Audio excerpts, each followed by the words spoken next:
বাবারে দেখি কথা বলো, তোমার বাবার সাথে কি তোমার কথা হয়? বাবার কথা মনে পড়ে না? তো আপনি যখন দ্বিতীয়বার বিয়ে করছিলেন তখন সেই ঘরের সন্তান হ্যাঁ তো- এ পেটে ছিল।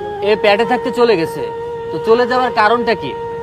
আমি খেদা দিছি আগে বিঘে মারতো দত্ত নিশে পানি করতো নেশাপানি করতো তার জন্য। তো আপনি যখন বিয়ে করছিলেন তার আগে খোঁজখবর নিয়ে বিয়ে করেননি? না এখন আপনারে মারতো সে তো তার বাবা চলে গেছে, তার সন্তান। এখন আপনার এটা খারাপ লাগে না তার জন্য যে তার সন্তানরা রেখে আর চলে গেছে? বাজার ঘাট দেয় না, খাইতে করতে দেয় না, কিছু করতে দেয় না, মারতো ধরে খালি গনে গনে খালি ধরে মারতো। ঘর ভাড়া দেয় না, ঘর ভাড়া দেওয়া লাগে আমার। এরকম বেশি শুক্রবারে চাই 10 জনের চাইলে 1 চা দেয়, 2 চা দেয়, 5 চা দেয়। তো এই জন্য আপনি নিজেই তার থেকে চলে আসছেন? হ্যাঁ তার থেকে আমি সরে গেছি।